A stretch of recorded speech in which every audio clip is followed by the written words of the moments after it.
Hello, ഇന്ന് ഞാനും അമ്മച്ചിയും കൂടെ ഹോസ്പിറ്റലിൽ പോകാൻ ഇറങ്ങിയേക്കും. അമ്മച്ചി ഇപ്പം കാണിച്ചുകൊണ്ടിരിക്കുന്ന ഹോസ്പിറ്റലിൽ എത്തണമെങ്കിൽ വീട്ടിൽ നിന്ന് ഒരു 10-27 കിലോമീറ്റർ യാത്രയാണ്. അപ്പോൾ 2 വീലറിൽ പോകുന്നത് കൊണ്ട് തന്നെ ഒരേ ഇരിപ്പ് അങ്ങ് വരെ ഇരുന്ന് കഴിഞ്ഞാൽ ശരിയാവാത്തതുകൊണ്ട് ഇടയ്ക്കൊക്കെ ഒന്ന് ഇറങ്ങി നിന്നിട്ടൊക്കെയാണ് ഹോസ്പിറ്റലിൽ എത്തിയത്. മൊത്തത്തിൽ ഒരു 50 മിനിറ്റ് കൊണ്ട് നമുക്ക് ഹോസ്പിറ്റലിൽ എത്തിച്ചേരാമെങ്കിലും പക്ഷേ ഇടയ്ക്കൊന്ന് ഇറങ്ങി നിന്നൊക്കെ പോകുന്നത് കൊണ്ട് 1 മണിക്കൂറിന് മേലെ ആവും അങ്ങ് എത്താനായിട്ട്. പിന്നെ ഡോക്ടറിന് അപ്പോയിൻമെന്റ് എടുത്തിരിക്കുന്ന സമയത്തിന് ഒരു അരമണിക്കൂർ മുന്നേ അങ്ങ് ചെല്ലുന്ന വിധത്തിലാണ് മിക്കവാറും പോകുന്നത്. ഈ പ്രാവശ്യം പോകുന്നതിന് മുന്നത്തെ പ്രാവശ്യം ഒന്ന് പോയപ്പോൾ അമ്മച്ചിക്ക് ഒരു CT സ്കാൻ എടുത്തിട്ടുണ്ടായിരുന്നു. അപ്പോൾ ആ റിപ്പോർട്ട് കാണിക്കാൻ വേണ്ടിയാണ് ഇപ്പം ഡോക്ടറെ കാണാൻ പോയത്. അവർ റിപ്പോർട്ടിൻ്റെ കൂടെ ഒരു CD ഒക്കെ തന്നു കേട്ടോ ഡോക്ടറെ കാണിക്കാൻ.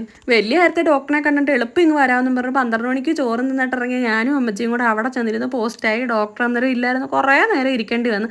അമ്മച്ചിക്കാണെങ്കിൽ പിന്നെ വിശപ്പം തുടങ്ങി. പിന്നെ അതെല്ലാം കഴിഞ്ഞ് ഡോക്ടറെ കണ്ടു കഴിഞ്ഞ് പിന്നെ ഫാർമസിയിൽ കുറച്ച് വെയിറ്റിംഗ്, അങ്ങനെ ആകെ പടേ. അതുകൊണ്ട് തന്നെ വീട്ടിലോട്ട് പോകാൻ ഇറങ്ങുന്നതിന് മുന്നേ അവിടെ നിന്ന് ഒരു വിത്തൗട്ട് ചായയും മേടിച്ച് അമ്മച്ചിക്ക് കൊടുത്ത് ഞാനൊരു കോഫി മേടിച്ച് കഴിക്കാനും കൂടെ എന്തെങ്കിലും മേടിക്കണമെന്നുണ്ടായിരുന്നു. പക്ഷേ അവിടെ ഇരുന്നതെല്ലാം മധുരം ഉള്ളതായിരുന്നു. അമ്മച്ചിക്ക് കഴിക്കാൻ പറ്റാത്തതുകൊണ്ട് പിന്നെ ഞാനും അങ്ങ് മേടിച്ചില്ല. ഞങ്ങൾ രണ്ടൊരു ഹോസ്പിറ്റലിൽ നിന്ന് ഇറങ്ങാൻ ഭാവിച്ചപ്പോഴേ നല്ല മഴക്കോളുണ്ടായിരുന്നു. പക്ഷേ ഇച്ചിരി അങ്ങോട്ട് ഇറങ്ങിയപ്പോഴത്തേക്ക് മഴ അങ്ങ് വീണു. പിന്നെ അവിടെ ഒരിടത്ത് കയറി എന്നിട്ട് പിന്നെ റെയിൻകോട്ടൊക്കെ ഇട്ട് യാത്ര തുടർന്ന്. എന്നിട്ട് കുറച്ച് ദൂരം വന്നപ്പോൾ ബേക്കറി കയറി 2 പൈനാപ്പിൾ ജ്യൂസ് കൂടെ മേടിച്ച് കുടിച്ച് അമ്മച്ചിക്ക് മധുരമില്ലാത്ത മേടിച്ചു കൊടുത്തേട്ടോ. അങ്ങനെ തിരിച്ചും അതുപോലെ ഇറങ്ങി കയറിയൊക്കെ നിന്ന് വീടെത്തിയപ്പോഴത്തേക്ക് മഴ തകർത്ത് പെയ്യുന്നുണ്ടായിരുന്നു. പിന്നെ വണ്ടി എവിടെയെങ്കിലും നിർത്തി കഴിഞ്ഞാൽ വീട്ടിലെത്താൻ ലേറ്റ് ആവുമല്ലോ എന്ന് വിചാരിച്ച് വിട്ടിഞ്ഞു പോരുന്നു. അപ്പോഴത്തേക്ക് തന്നെ സന്ധ്യ ആയിരുന്നേ.